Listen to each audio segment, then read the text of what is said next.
Et nous avons les pieds sur terre On ce essaye matin. de les avoir, en tout cas. Absolument, en compagnie de Jean-François, que vous entendez. Jean-François se trouve. Bonjour Jean-François. Eh ben bonjour Léa. Alors, ce matin, nous allons parler à la fois d'actualité, d'environnement et d'Israël. Ce sont les trois thèmes de cette émission. Ces trois thèmes sont réunis autour d'une information, les pompes filtrantes israéliennes en Turquie. Alors, la Turquie qui vient de vivre un véritable drame. Les Israéliens sont venus aussi à la rescousse, avec d'autres pays évidemment. Et là, la pompe filtrante entre en jeu. Racontez-nous ça.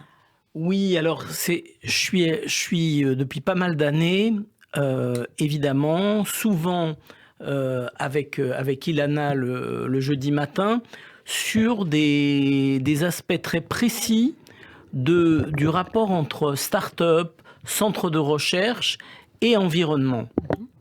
Et naturellement, l'un des éléments moteurs dans les sociétés israéliennes et dans les centres de recherche, ce sont les pompes à eau, puisque par principe, quand on veut faire reverdir la nature et qu'il n'y a pas de puits à disposition, on a besoin de pompes à eau. Donc il y a des recherches assez passionnantes au Technion de Haïfa, au Arava Institute, l'institut qui est dans le Negev, et dans des startups. Et il y a un certain nombre de pompes à eau extrêmement différentes les unes des autres dans leur fonctionnement. C'est quoi le principe alors de la pompe à eau ? La pompe à eau, il y en a plusieurs. Ça peut être par exemple alimenter avec un panneau solaire une pompe pour que l'énergie permettre qu'en étant unplugged, déconnecté du réseau électrique, déconnecté du réseau d'eau, d'aller par exemple dans le désert et de pomper de l'eau dans la nappe phréatique et d'amener cette eau pour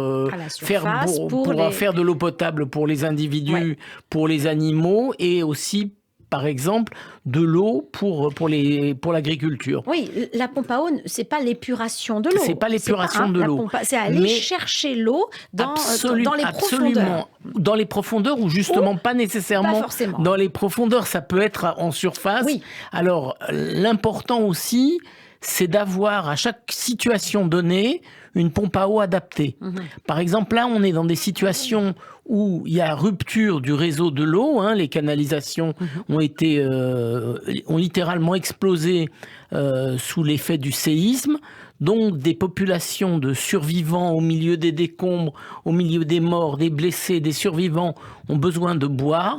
Et c'est là que je vois dans des images envoyé par Machav, le groupe d'intervention et de coopération du ministère des Affaires étrangères d'Israël, à côté des soldats de Tzahal et d'associations israéliennes bénévoles, je vois cette fameuse pompe à eau qui est en train de prendre de l'eau d'un espèce de marigot, d'un espèce d'étang plus ou moins avec de l'eau saumâtre. Et à la sortie de cette pompe, c'est de l'eau totalement potable. Mais alors, attendez, là je comprends pas. Elle va chercher l'eau, donc il y a aussi une fonction d'épuration. Alors c'est la pompe, il y a l'épuration, multi-usage. Il y a le filtrage, il y a la possibilité de transformer l'eau saumâtre en eau potable. Tout ça dans la même machine. Donc je pense que c'est un matériel un peu coûteux. J'ai pas vu qui le produisait, mais sans doute une start-up, mais très sophistiquée. Et comme dans le cas de l'environnement, dans des cas de crise humanitaire, c'est extrêmement important. Ce genre de matériel fait la différence entre la vie et la mort. C'est essentiel de pouvoir prendre des survivants et de leur donner de l'eau, alors qu'ils peuvent attendre quelques heures éventuellement pour récupérer des rations alimentaires et se nourrir. Mais l'eau, c'est vital. On peut pas différer le besoin en eau, c'est pas possible. Sinon, on arrive à des cas d'extrême déshydratation. Les pauvres, ils ont déjà eu à souffrir de ce séisme, de la destruction de leur domicile, de l'incapacité quelquefois des autorités turques à répondre à l'écrasante demande, parce que c'est énorme. Bien sûr. Je pense qu'au final, sans être oiseau de mauvais augure, c'est encore plusieurs dizaines de milliers de morts qu'on va constater dans des zones qui n'ont pas encore été suffisamment déblayées. Donc c'est une véritable catastrophe humanitaire. Et donc tout compte. tout est important.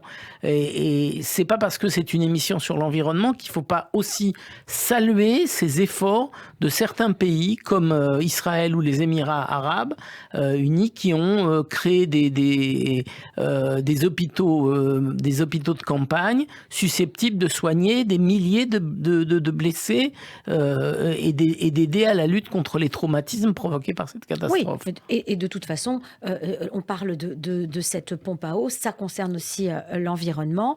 Et l'environnement, quand on en parle, c'est d'abord les hommes aussi. Hein. Absolument. C'est d'abord la santé des hommes, et puis ça. La santé ensuite de l'environnement, de la flore, si j'ose dire. Est-ce que cette pompe à eau a déjà été utilisée ailleurs dans le monde ? Alors c'est très intéressant parce que c'est justement la recherche que j'ai faite en préparant cette émission.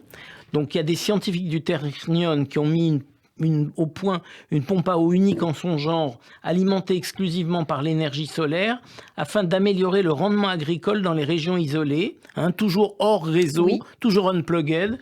Et cette pompe fonctionne en Éthiopie, par exemple, dans certaines régions d'Éthiopie où il n'y a pas d'eau. Mais c'est ça. Et ils n'ont aucun moyen de creuser des puits. C'est ces pompes qui fonctionnent. Elles fonctionnent aussi sur ce qu'on appelle la Grande Muraille Verte, dont nous avons parlé ensemble. C'est une tentative de développer à travers 11 pays du Sahel. De reverdir le Sahel, le désert. Et donc, les pompes à eau israéliennes font merveille là-bas. Ouais. Et il y a aussi, ce que j'ai vu aussi, c'est à Arava Institute, il y a un département unplugged. Alors, c'est des chauffages, la possibilité donc de cuisiner, la possibilité de pomper de l'eau. Tout ça, c'est un département. Comment faire en cas de crise? Comment faire dans des zones où on a besoin de développer l'environnement? Sans électricité. Sans aucune forme d'électricité, de réseau. On utilise avec le solaire, l'éolien et évidemment des batteries qu'on peut recharger par ailleurs. Oui, bah ça c'est merveilleux de parler de cette science. On termine, il nous reste 30 secondes pour une leçon pour les jeunes publics. Alors pour les jeunes publics, je dis un truc important pour les jeunes publics. Il peut y avoir complémentarité entre une aspiration à l'humanitaire, j'ai envie d'aider les autres, et une œuvre utile pour la planète. Pas besoin de choisir l'un ou l'autre, ça peut être l'un et l'autre. Merci Jean-François, à la semaine prochaine. À la semaine prochaine. Radio J.